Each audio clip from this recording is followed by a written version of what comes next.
Of course, with the ongoing situation in Ukraine, questions have risen as to what other countries should do to help. Joining me now to discuss his perspective on what Canada can do, both economically and symbolically, to help Ukraine is Jagmeet Singh, leader of Canada's NDP. Jagmeet, thanks so much for making the time. Perhaps we can start out with the federal budget that was unveiled on April the 7th. Obviously, that had some support for new defense spending, also additional funding to help the crisis in Ukraine. Perhaps speak a little bit about, whether or not you think the funding that is being provided for things like, I believe it was described as loan resources to the Ukrainian government. Do you think that is enough? Do you think it goes far enough? And what other measures may you like to see taken? Thank you for the question. What we've seen in Ukraine so far has been horrific. The targeting of citizens, the human rights violations, the war crimes being perpetrated by Russia. So we need to provide as much help as possible to Ukrainians. We believe they need tools to defend themselves. So we believe that that should be a part of the support that Canada provides. Canada has provided some support, and President Zelensky mentioned that in his address to Canadian parliamentarians, and that's appreciated. We want to continue to provide help, and we believe tools to defend themselves are vital to Ukrainians. The additional thing that we can do, and what we're really good at as a country, is providing the relief, the humanitarian relief. So funds to support those who are fleeing the crisis in Poland and surrounding countries, and also the ability to welcome Ukrainian refugees to Canada, where there is a significant Ukrainian population and lots of families that want to be able to sponsor their loved ones. So those are some of the important things that we can do. We'd like to see the immigration side of support accelerated. We're hearing complaints about people not getting to the country and it taking too long, and then people arrive with insufficient support. So those are some of the concerns we have. You mentioned some of the humanitarian aspects of things. I mean, obviously, the refugees who will be coming to Canada, it'll obviously probably be a big adjustment for them after, fleeing, war that's been going on now for the past couple of months. I mean, how do we make sure that, when Ukrainian refugees come to Canada, what should the government be doing to make sure that not only can they come here, but that when they do come here, they can be set out on a pathway that will allow them to become successful in Canada? Well, that's exactly the question. We need to make sure that people come here, that Ukrainians fleeing a crisis come here with some help to get placed with a job, help to find a place to live. If they don't have family support, then they'll need additional supports, and that's important assessment.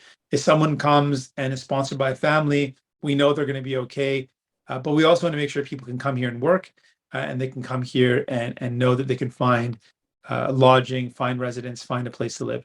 So those are some of the things we want to see. We've heard concerns that people from Ukraine that are coming here aren't getting help because they're being lumped together with those who have family here. And of course, if you've got family, there's a place to go. So that's what we're looking for, housing as well as employment.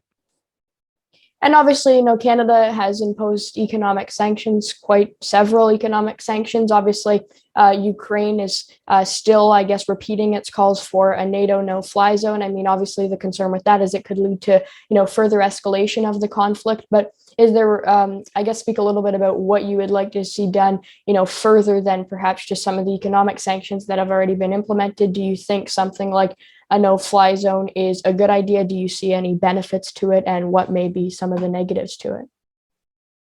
Well, we know that is a request that President Zelensky made when he spoke to Canada, that he wanted the no-fly zone, and he's been calling for that. The very legitimate concern is the risk of escalation that could happen with a no-fly zone. So we think that some of the measures that we can do, the harshest possible economic sanctions, specifically targeting the oligarchs closely affiliated with Putin, would be a way to hit Putin where it counts.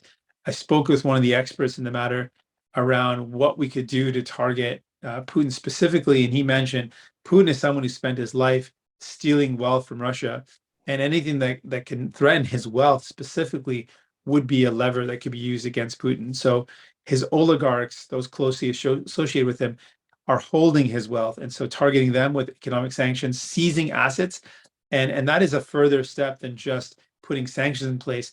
We believe that assets should be frozen and then seized when it comes to those closely affiliated with Putin. And that would be the next major step. And then for the assets seized, we can reinvest that into supporting Ukraine. So that would be the additional measure that we are calling for, that there is at least one Senate member who supports this measure. And there's a legislation that's tabled around giving us the power to do exactly that, to see or to freeze and then seize those assets. That would be an additional measure that we would certainly call for. And just one final question before we conclude. I mean, in terms of, let's say housing for, Ukrainian refugees when they come to Canada. I spoke to Rachel Notley just the other day, and one of the questions I asked her was what she would like to see the federal government do as to how it relates to, specifically making housing available to Ukrainian refugees. I mean, how can you work with your, fellow NDP counterparts provincially to make sure that housing is accessible for Ukrainian refugees when they come to Canada, and to, make sure that, the government makes sure that it's affordable? We can absolutely deal with this. There is an affordability crisis in general in Canada, so we need to invest in more housing. That's something that's an ongoing concern and a real problem for people. So we need to deal with housing in general. And then specifically in the short term, there are lots of ways where the federal government has provided housing for refugees in the past, and we can look at some of those solutions.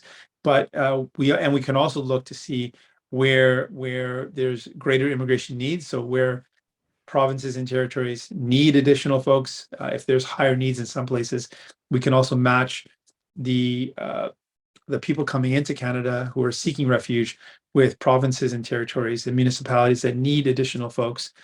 We need immigration broadly speaking, but I'm sure there's areas where there's a heightened need and maybe more opportunities for housing. So that coordination is key, and we should always actually have that factored into our approach when we're dealing with this type of conflict or this type of crisis and any future crises, working with the provinces and territories to make sure we're having the best fit possible. Okay, NDP Leader Jagmeet Singh. Jagmeet, thanks so much for making the time, and great to chat with you. My pleasure. Thanks so much. Take care.